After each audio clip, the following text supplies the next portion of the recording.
Mark, thanks for being on the show. My pleasure. Thanks, Jay. Looking forward to the episode. So I'm excited to have you on here because as I was reading through your bio ahead of time, I thought, man, this is really interesting. And I don't usually read bios on the show, but I want to kind of just reference some of this because I think it's really interesting. You said you're a man on a mission to help people think differently about their money, the economy, and the future. I mean, wow, that couldn't be more important right now than ever. So what do you mean by that? What do you mean by thinking different about their money, the economy, and the future? Well, we're in a very brand new age. I would say we've turned the page. We're playing a new game now, and you have to play by new rules when you're playing a new game. You cannot play yesterday's game if there's a new game in town. And I think we have to think different if we're going to make it, if we're going to survive, if we're going to thrive. And quite honestly, I think it's been a long time coming. We've had a major problem before coronavirus. That was just the pin that pricked the bubble, let's say.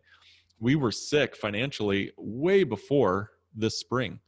I mean, we had 47% of American households had less than $400 in their pocket as of late 2019, according to the Federal Reserve. So, 31% of Americans had no retirement savings or pension at all. And 27% of those people were 60 years old. So we were financially in dire straits. We couldn't have handled a drizzle. And with this coronavirus lockdown, economic shutdown, we've had a torrential downpour. Somebody actually said it's like having a 9/11 in New York, in Miami, in Chicago, in Las Vegas, all at the same time. LA, all at the same time. So we're in a new world now. And quite honestly, it's terrible, but it's also an incredible opportunity if we have the eyes to see it. So that's what I mean by helping folks think different.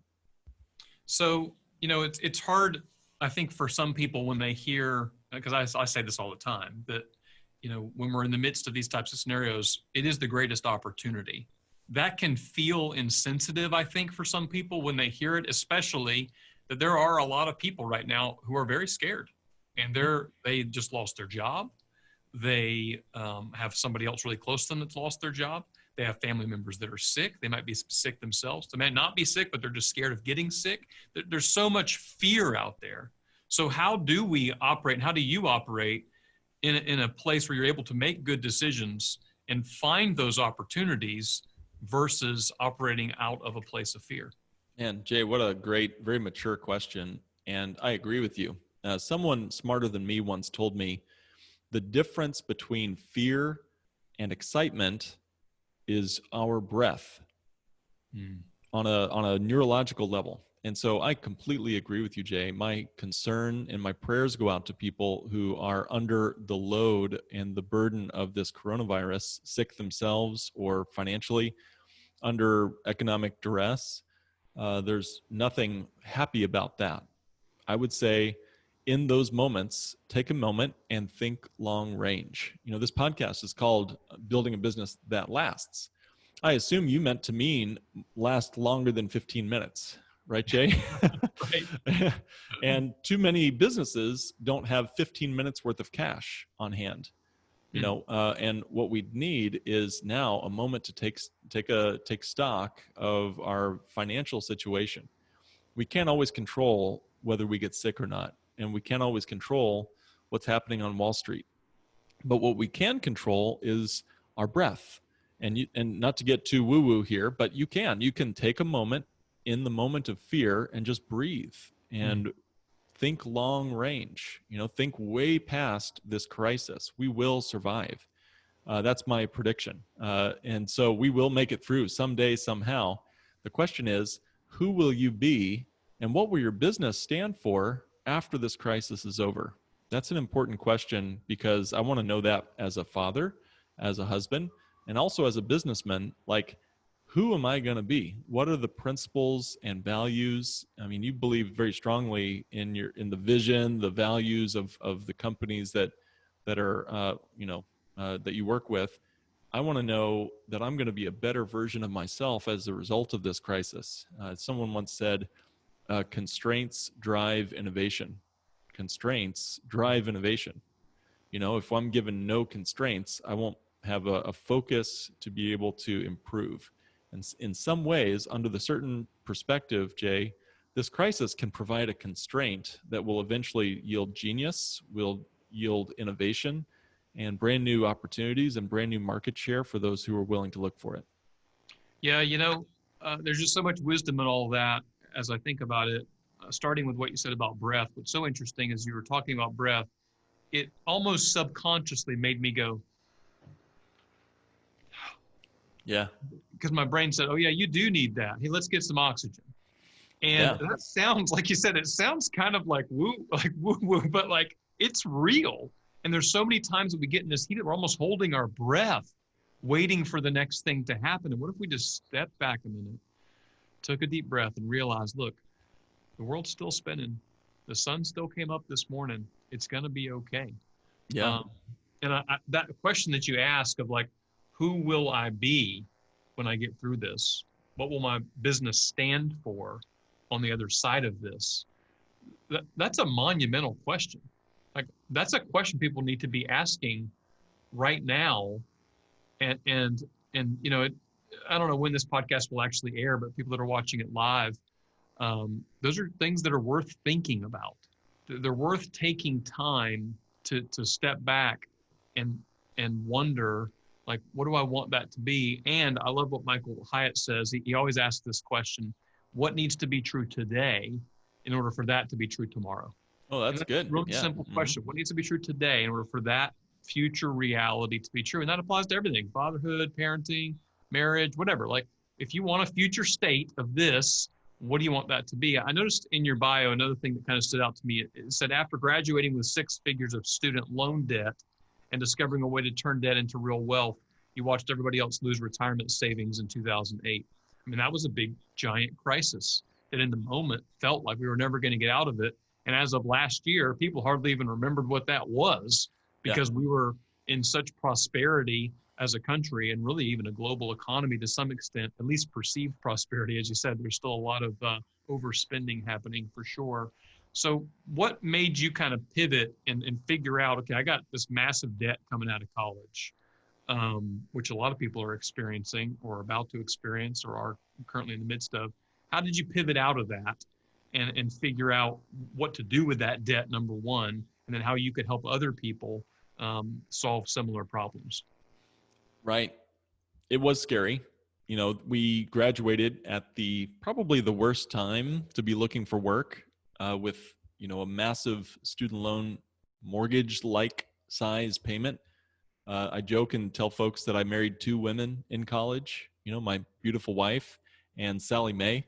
And Sally Mae absolutely required a monthly check every month, whether we wanted it or not, whether we had income or not. And it wasn't until we realized that, again, it's sort of like financial jujitsu, where you can take the problem coming at you, the 500-pound gorilla coming at you, whether it's student loan debt or, hey, I just lost all my restaurant customers, or whatever your gorilla is coming at you. If you can leverage that, turn the force of that problem into an opportunity, you can generate real wealth as a result of the debt. And that's exactly what we did. One of the financial strategies we specialize in our financial firm, Jay, is helping folks buy back their debt to literally become their own source of financing. What if instead of having a student loan payment to Sally Mae, I had a student loan payment to the Bank of Mark, or in your case, the Bank of Jay? Now, all of a sudden, we're building real wealth, not just servicing our debts, which is the problem of the nation at large, but also our individual families and households. We are in debt up to our eyeballs. So what if you could recapture some of that interest payment and funnel it into a system that you control, you own? You would be more prepared for the next crisis. Because let's be honest, we've had 3 major crises in the last 20 years. Is this the last recession you and I are going to survive through? Probably not, right? There's probably going to be more major downturns for the business cycle. How will we be ready for the next one? Again, who are we going to be at the other end of this crisis? Will we be more ready or less ready for the next crisis, whatever it looks like? So let's talk about that idea of real wealth for a minute, because I think a lot of people, the reality is money is fine when it's cash in your pocket, but outside of that, it gets really confusing because there's so many places that you can put your money, and there's so much confusion over what you should do with it. And now, for better or worse, likely for worse, it's very easy for people to, jump on an app on their phone, and all of a sudden they're investing thousands of dollars in the stock market without really knowing what they're doing or why, and having no clear plan around it. We don't run our businesses that way. Why should we run? Well, some people do. Why should we run anything that way ultimately? So what does that look like? What do you mean by real wealth, number one? And what are some simple things that people could do right now to go, hey, how can I evaluate where I'm at and where I need to go? So how do you define real wealth? And then what are some simple things people could start with to put themselves in the right track? Sure. Well, I'd say to answer that second question first, there's a quote by Gloria Steinem. She says, rich people plan for 3 generations and poor people plan for Saturday night. So talk about building a business that lasts. I'll tell you another quick story too. There's the oldest family-owned business I could find, Jay. In preparation for this conversation today, I looked it up. I'm going to mispronounce this, but the hotel is titled Hoshi Ryokan, and it's in Japan. It's a hotel that's been owned and operated by a family since 700 AD, and it's still owned 46 generations, been passing that business down. Now, the founder should have been listening, probably was listening to your podcast, because I know you've been doing episodes that long, right? But that's a powerful picture of the kind of work that I think is like necessary right now. So real wealth, what is real wealth? That's a great question. Probably a conversation beyond the scope of our episode today. But man, I mean, we could talk about how wealth is the power to influence the world in the way that you hope it could be influenced. We could talk about wealth as the capacity to control the environment in the world that you live in. So I say, wealthy people can be nice and kind and compassionate, and wealthy people can be huge jerks at the same time. And by the way, side tangent. Yeah. What I always say about that too is like, look, there are plenty of rich people who are total jerks, and plenty of rich people that are very nice. Yep. And there are plenty of poor people that are total jerks, and plenty of poor people that are very nice. It turns out that oftentimes, I believe this anyway, I think that more money often just reveals what's already inside of people. Mm-hmm. That's right. Better or worse. Yeah. Well, it's if you're faithful with little things, you'll be entrusted to great things, but it just makes you more of who you already are. Just like you said, Jay, it's almost like a mirror. The more money or wealth you have, and I'm not equating money and wealth together there, but the more you have, the more you amplify your values, which is why I think values and mission should go hand in hand with like what your net worth is, right? So what is real wealth? I would say that real wealth is different than paper wealth. Paper wealth is what we see in the stock market. I'm rich today, I'm poor tomorrow. And the emotions that go along with that are pretty severe. Like in fact, JAMA, the Journal of American Medical Association, they recently did a study, researching the health impact of a wealth shock. That's what they call it, a wealth shock. And what they did was they studied the stock market fluctuations and the number of heart attacks and hospitalizations in a given county. And if the stock market dropped by 10%, the heart attack rate doubled during that same period of time. Now, we just went through now this is kind of scary, Jay, but the stock market dropped earlier this spring by about 30%. So 3 times as bad as what they studied. Mm-hmm. So, heart attacks double when the stock market drops by 10%. What happened during the recent drop of the market when it dropped 30%? In a kind of a scary reality, there were no heart attack jumps in the country. In other words, people were staying home and not reporting their heart attacks due to the coronavirus possibly, or just not wanting to be in the ICU with. Anyway, the point is, we have a major correlation and maybe even a causation between the stock market, which is paper wealth, and our actual human physical bodies. Mm. And to me, that's a problem, because if I look at my 401k today, and then tomorrow it's become a 201k, Right. what does my health and what does my future have to do with a piece of paper? Like, why should my financial future be tied to paper wealth, or the way somebody sneezed on somebody yesterday, or the way global trade is impacting today? There shouldn't, there shouldn't be a direct causation between my financial future and things that I cannot control. And that's a hard thing for some people to hear, because for the last 50 years, we've gone from a nation of savers to a nation of speculators. We've Mm. moved into Wall Street, and there's lots of reasons why, I believe, but we've moved into a speculative culture. And now if all of our money is tied up on paper, then we don't truly have actual wealth. We only have a sheet of paper, and our stocks and our real estate, they're all only worth what someone's willing to pay us for it when we go to sell it. So Yeah. that's real wealth. I don't know if that was too much of an answer there No, for you, no, it's Jay. Sorry great. about It's that. really interesting. I think it's something that, probably haven't thought as much, clearly not thought about as much as you have. And I think that most people haven't. And they don't until it's too late sometimes. And I think that's the scary part is, you know, we're all leaving so much up to other people. And, I think even things that we think are security, I'll give you an example. In my business, for example, one of the things that I care a lot about from a financial perspective is how much recurring revenue we have. Well, it turns out that recurring revenue is only as good as the people who can pay that recurring revenue. Yeah. And, at the beginning of this crisis, you start to realize, wow, if all these businesses start going out of business, or at least retract their spending to a level that they just can't or won't pay other people, it doesn't matter that they told you that they would pay you, because they aren't going to pay you. Now, thankfully, we've been really fortunate that most of our clients have really weathered the storm really well, and we've been able to collect most of the things that we are doing work for. But it was a reality check for me of like, hold on, that's not actually that valuable, because something big happens and then what, Right. So what are some things that people need to do, um, you know, right now to kind of evaluate? Because some people have more time on their hands right now, for better or worse. People are at home, starting to get back out a little bit in some areas, but we've got a little bit more time than we did before. How can we use that time wisely, to put ourselves at least the right foot forward, financially towards real wealth?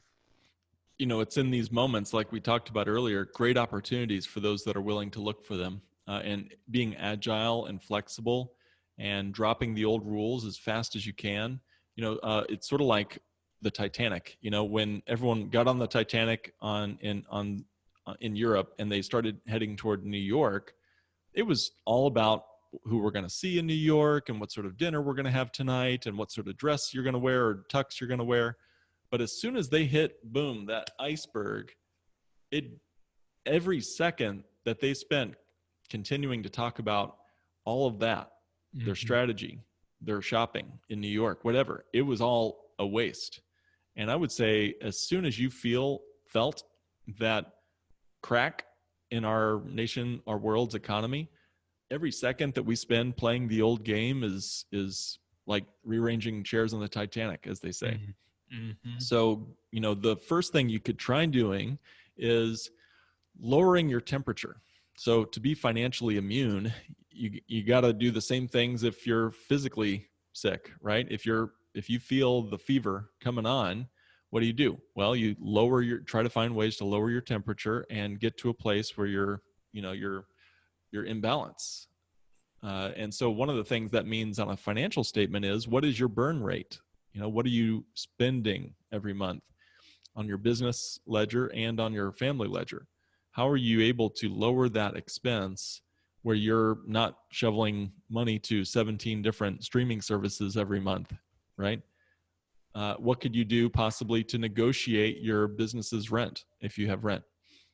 Now is a great time to brush off your negotiating skills and talk to the people who have recurring revenue coming out of your business. Because, for every dollar that you spend, you're going to have to find a customer or a client to replace that spent dollar. So really make it a game, make it fun. Sit down with your employees or sit down with your family and say, how much can we cut back right now? At the same time, what creative new things? I think Michael Hyatt is also famous for saying, what does this crisis make possible? Yeah. So how can you increase your income and do new things? How can you take on a new skill set? I would say that if we just live the specialist, most of the time it's good and it's more profitable if you're a specialist. If you're a heart surgeon, you're going to make more than maybe a family doctor would possibly. But in these moments, it's okay to be a generalist. What new skills can you bring to the marketplace so that clients continue to come in your doors virtually or physically so that you're not without? Now is a good time to bring new value to the market. So those are a couple of things I might consider doing. You could also reevaluate your the future revenues. And I think that's a really smart thing to do. Look at how long into the future you can go. I wouldn't maybe go more than about 90 days into the future, because that's about as far as any of us can possibly predict at this moment with where this crisis is. But find your cycles, find your new stability, your new equilibrium, and again, build yourself a new set of rules and figure out what new chapter your business is going to play and what your new chapter is going to be like for your family as well. Absolutely. I think it's kind of like anything that is going to end well, you have to have a good plan. And that's kind of, a lot of what you're saying to some extent is you need to back up a little bit, take that breath that we talked about earlier, and put things down on paper, put them in a spreadsheet, do something so you actually know what the numbers are. I think a lot of people, and I've been guilty of this in seasons of life too, just go day to day, week to week, and it's like, yeah, let's go out to eat. Let's go do this. Let's go to the movies. Let's add another streaming service. Let's upgrade our cable package. Let's go to the football game. And you just do them, and those things aren't all bad things. A lot of them are good things, it's not even inherently wasteful. We just need to plan for it. And we need to have, we need to know what that plan is, especially if you're in a place where you have a lot of debt. There's a reason that the Bible says the borrower is slave to the lender. And right. It's because that's true. And that's a horrible feeling. I mean, I remember when I got my first loan, I had a car payment when I was younger. And I remember the feeling of not being sure I could make that payment, that month.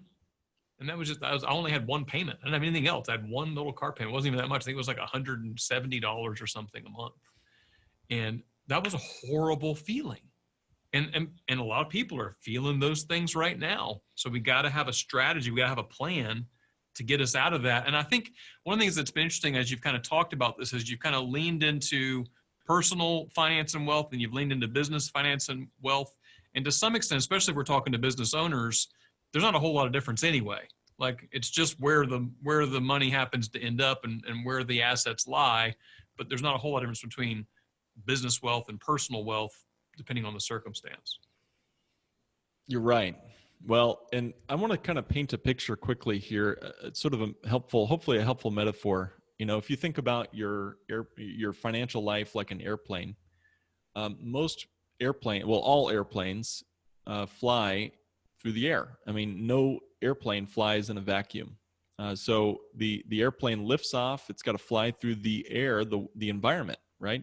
So imagine you're piloting some airplane, and let's say the engine on that airplane can take you exactly 100 miles an hour without any wind. And let's say you're trying to fly from New York to Chicago. But the only problem is this little airplane is being hit with 345 miles an hour headwinds coming right at you.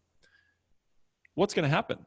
Well, my airplane can do 100, but the wind is pushing me at 345 miles an hour. So no matter how hard I work, it does not matter how much I want to get to Chicago to eat that great deep dish pizza. I'm going to be flying opposite direction out into the Atlantic Ocean at 45 miles an hour. So the headwind in that metaphor is the debt coming at us. On average, according to the U.S. Commerce Bureau, we spend about 34.5 cents on the dollar, 345 miles an hour, coming right at us That's 34.5 cents every dollar we earn, or excuse me, every dollar we spend, 34 cents is going to service debt, just to service, not to pay down the principal, just to pay down the mortgage or service the interest on the mortgage, student loans, auto loans.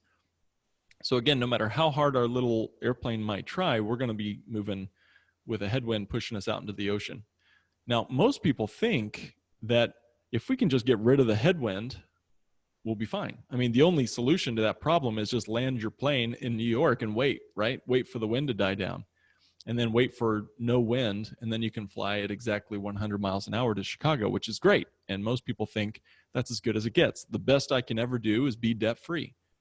But I actually think there's something better than being debt-free, and that is being the banker.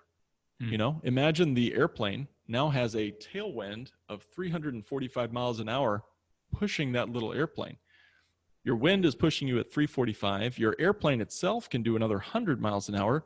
So you're hitting 445 miles an hour. You're going to be to Chicago by lunch, in that example. The power of the tailwind, I think, is too often overlooked. Most people figure out how to get their airplane to do 105 miles an hour. Let me squeeze a little bit more rate of return out of my mutual fund. Let me squeeze a little bit more rate of return on my, interest. Maybe I'll refinance my mortgage to 3% rather than 4%. That doesn't matter. It doesn't matter what your rate of returns are. And this is a CFP saying this, okay? So the problem is not the rate of return. If I was getting a vaccine for this coronavirus, okay, it would not matter how fast they put that vaccine in my body. The rate of the injection does not matter. What matters is the volume. The volume is what's either going to save my life, or if they've dumped a gallon of that stuff in my body, I'll probably keel over dead, right? It's the volume of interest that really is the problem.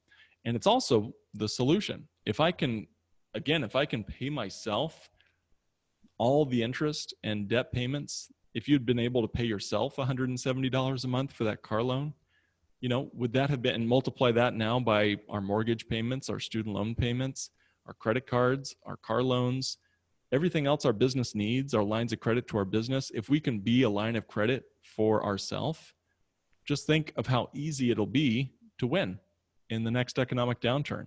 If every other business is still on the hook with the banks, the credit cards, the finance companies, if they're living the old game right now, right?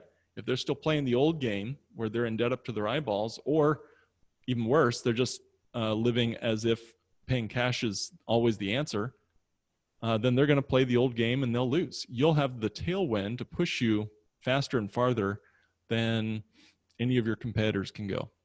So I think I'm going to title this episode "Be the Banker." That'll be the title. Yeah. So explain that a little bit more from a practical standpoint, because what do you actually mean by that? You being the banker, you paying yourself. What does that look like on a day-to-day, week-to-week, month-to-month basis for a business owner? Right. Yeah. There has to be your money needs a place to live. That seems so obvious, right? But where you put your money makes it do different things. Mm-hmm. So, a fish in the wrong environment is going to keel over dead. If you take a fish out of water, it's going to die. But if you put your money, or if you put this fish in the right environment, it's going to thrive. It's going to multiply. Okay. So where's the right environment for you to be the banker, to act like a banker? Most people keep their money in Wall Street, their 401ks, brokerage accounts, IRAs. They keep their money with banks, credit cards, finance companies. They put their money by paying down their house too fast, so it's trapped in the drywall, or they might just put it in a shoebox. There's only a few places, actually a few is the wrong word there, Jay. I took note of how many financial products I could keep up with when I was studying for my CFP. There's over 450 different financial products out there. Wow. And those are just the categories. Then you get all of the combinations in every insurance company or mutual fund company or whatever. It's staggering, but most of us keep our money where? In our homes, trapped in the walls of our house, and trapped in the walls of our 401k. And that's where most of our money is. So where could we put our money so that we could serve our life like a source of financing, like a bank? How could we fire our banker and be our own banker, like you said? So there are some particular strategies and tools but I'll get into that in just a minute. Yeah, it's interesting. I think about this idea. I don't know what you think about this, but I'm just going to put it out there, and then I want you to come back to that. Of inside of a business, you need two different kinds of people. You need a manager, and that person is responsible for essentially cutting expenses. Like they got to keep things tight, so you're not wasting the money that you do have. And then you need an entrepreneur, and that person is the person who's going to go get more revenue. And I certainly am the entrepreneur. I like to spend money, unfortunately, sometimes too fast. But my gut and my track record of business experience has always been, well, I'm just going to go get more of it. Like my wife's like, well, we want to do this, this, and this, and I'm like, okay, well, it just means I got to get some more of it. Like that's how I think. Yeah. But I think there has to be a little bit of both of that, right? There has to be this tension, which is appropriate, that goes, hey, well, these expenses matter, and then yeah, but we'll just go get some more of it. So what do you think about that idea? I love it. I think you sound like you guys have a great relationship. I'd say again, the concept of balance is an interesting one there. You've got the saver and the spender, but I would actually say to define balance a little different. I would say there's no such thing as balance, or at least not among living people. Yeah. Here's what I mean. Like equilibrium, the idea of biological equilibrium is death. That's literally their definition of if you reach absolute equilibrium with all your body systems, you're in the ground, right? Mm-hmm. You're in the ground. So balance to me is the constant overreaction to the last misstep. If you think about what it would feel like to be on a tightrope for a minute, is that the right word? Yeah, tightrope, like a high wire. I'm never just absolutely still. I'm always recalculating, right? It's like our GPSs. We're always recalculating. So we're always overcorrecting the last overreaction. So the saver and the spender, we make a mistake. I'll make a mistake. I'll readily admit that, Jay. I'm the spender like you. I always say the same thing. I say, there's more where that came from is my mantra for life, and with money too. But it's true. We can't just have a mouth. We have to have a digestive system and a place to put everything when we're done using our warehouse of wealth, right? So we need the saver, we need the spender, and it has to work in tandem together. So I totally agree with you there. So going back to that be the banker thing, because this is the most intriguing piece of the puzzle to think through. Are you just saying that people should, once they get their debt paid down, they should then think about what they're going to do with the money that they were paying on that debt to put somewhere else to make it multiply, like another business venture, another idea? Is that the idea, or is there something I'm missing? I'm going to be a little more cantankerous than even that, Jay. I'm going to say there's a better way to pay off your debt. In fact, that student loan payment, what we did was we bought back our debt. We didn't just pay it off. We bought it. We bought it back from Sallie Mae. Here's how we did it. And I'll get a little tactical here. And again, I have to say my original paradigm for the financial world was Wall Street, kind of mainstream financial products, retail amateur investor products like index funds or whatever. But what I studied when I was studying through some of the material I was being exposed to over the last 10 years or so, I found that if you can design a very particular, very old asset in this country, it's a dividend paying whole life insurance policy. And this is one fascinating little tool. Most of the time it's overlooked in the financial portfolios of investment advisors. But if you can design that modernized whole life policy for cash rather than commissions, if you can, and so I'll say that again, if the advisor is doing this for their client, not for the commissions they'll be paid, then you can have a massive amount of wealth built up inside that whole life policy. And this is not the kind that Dave Ramsey talks about. So it's categorically different than what you hear on the radio. But what you do is essentially, you flip it's playing a new game. The old game was how little insurance can I buy for as cheap as possible. That was the old game. The new game over the last 10 years for my wife and I has been, how much premium can we pay? How much money can we plow into those assets, those warehouses? That's our family bank in not so many words. And now that whole life policy is established, it does a few things really well. It grows on a guaranteed basis outside of the stock market, guaranteed every single year, no matter what's going on in the markets. So we call that real wealth, not paper wealth. Second, that money is accessible to us. We can use it, spend it. We can go to Disney World. We can pay down our student loans. We can invest in our business. It's a literal line of credit to ourselves. And we can either withdraw that money or we can use it as a line of credit. So we can use a policy loan and borrow against our life insurance. And I know that sounds crazy, but when you borrow against a policy that's designed the bank on yourself way, we call it the bank on yourself type policies. When you borrow against these policies, Jay, if it's designed correctly, the policy itself will continue to grow as if there was not a loan taken against it. Wow. So I'll say that one more time, just with some numbers quickly, and then I'll hush for a minute. So if I've got $100,000 in cash value and I borrow $30,000 out to buy a car, that year I'll still get the full growth, dividends, guaranteed cash accumulation, interest, as if I had not borrowed that money on the entire $100,000. Now, what's the catch? If I die and don't pay off that loan, the death benefit would be reduced by 30 grand, right? So if I've got $1 million death benefit and I take a loan for 30 grand from my cash value, I might leave my family $1 million minus 30. So they'd have to struggle along on $970,000 income tax free. So that's what we did when we paid off our debts. We didn't just pay them off. We bought them back. We took Sally Mae's balance and we said, all right, Sally Mae says we still owe her 70 grand. Well, heck, we got 70,000 bucks over here in our policies. Let's take a policy loan. That policy is going to continue to grow with dividends and interest on 70 grand. I'm going to take that and wipe out all my student loans. Now I've got a loan to myself and I'm in control of that whole process. You know, I can repay that loan this month or skip a few months, right?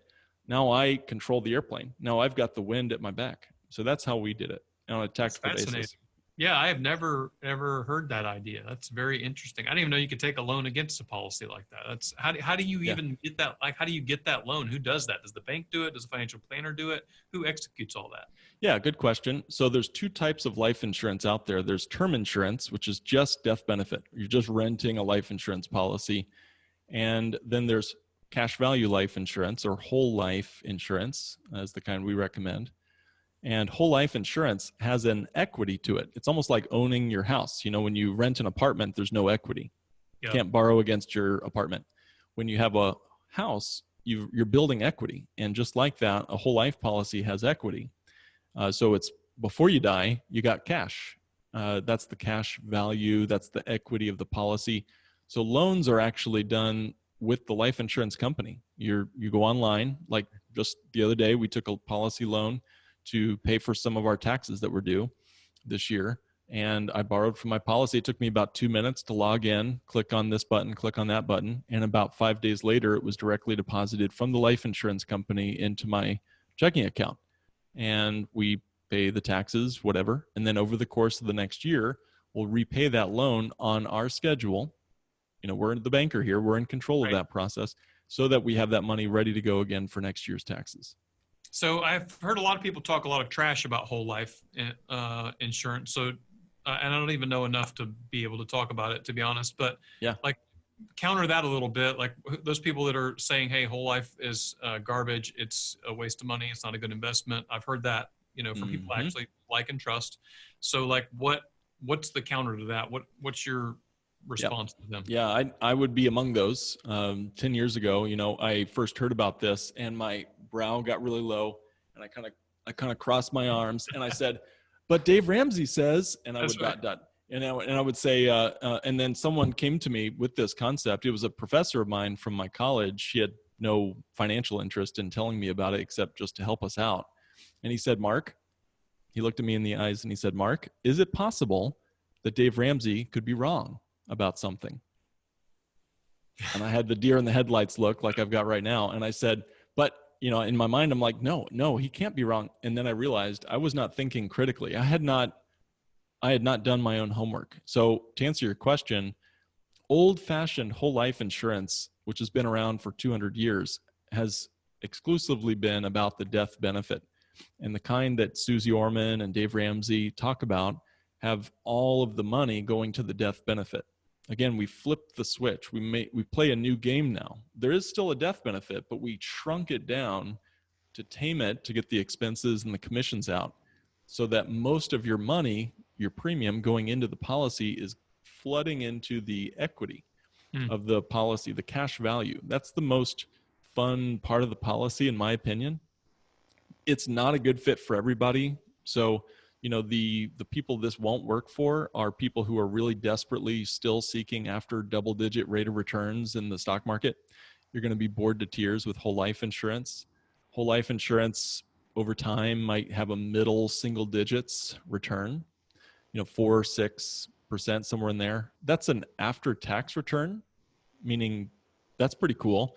It actually means you'd need about an 8 to 9% return on a 401k to equal this. But even if let's keep it very conservative, say 3-5%, somewhere in that ballpark for the whole life insurance. It's not about rate of return for me, but for some people, that's all they care about. For me, I'm a big believer in, if I control the environment where my money lives, it sure heck is a heck of a lot better than a savings account is paying these days. And I can use it as a line of credit to my family and my business, so I can sleep better at night. There's no down years. I don't lose money when the market fails. But, for some people, they really just desperately need that high rate of return in their mutual funds. And I say, go for it. The other people it won't be a good fit for are people who are unable to save money, because you do still have to capitalize this thing. Right. So if you can't rub two pennies together, I would say just do your very best, get your ship right, get kind of above water before you start doing this. But you don't have to be debt free to start one of these policies. That's what I would say. And sit down with someone who can design it the right way, because there's 10,000 life insurance agents in this country. Jay, as a CFP, I've seen plenty of people, unfortunately, get shammed into really poorly designed policies. And, I would say, just off the cuff, if folks want to dive deeper into this, we've got 100+ episodes on our podcast that kind of explain some of this in detail. Not just the mechanics and tactics, but also the mindset of being a banker. Yeah, I'm definitely going to check that out. In the podcast title, for those of you that are interested, is Not Your Average Financial Podcast, which kind of makes sense based on what we're talking about here. We could probably talk about this stuff all day, and now we're running out of time. Unfortunately, I always said, I'm trying to see these episodes of 30 minutes, and then we just never do, because it's just so impactful. And I feel like I learned something on every episode. I selfishly told my wife when I first started this a couple years ago, I said, if and even if nobody listens to this, it's going to be great value to me, because I get to spend, half an hour to an hour with another business leader, and it's been great. So, and thankfully, people do actually listen to the show now. That's really just super interesting, counsel. And I think it's just a good reminder for people that are out there, business owners, entrepreneurs, and just people in life, to go, hey, it's a good time to step back, take a deep breath, like we said, and look at what are some of the things out there that I've not had time to look at before. Because I think that's been our excuse, if you will, for a long time. And I say our as like a collective society. We're just too busy. Like that's always the argument. And the reality is, right now we got a little bit more time on our hands. At least most people do, for better or worse. Maybe looking at some of these strategies might be a good way to go. I know my curiosity is certainly piqued. And interested to check it out. So I'm going to go listen to your podcast to get some more details and dive in for sure. I'm going to transition a little bit as we kind of wrap up here. A couple of final things I always like to hit on at the end of the show. So 3 specific things we're going to cover. Number 1, work-life balance. What does it even mean to you? It means different things to different people. Number 2, where's the best place for people to find you online? And number 3, any parting advice to help people build a business that lasts. So number 1, work-life balance. What does that even mean to you, and how has it changed throughout life? You bet, man. Well, sort of like we alluded to earlier, I'm not sure I'll ever achieve balance in my lifetime. In fact, I probably won't achieve total balance until I'm dead, right?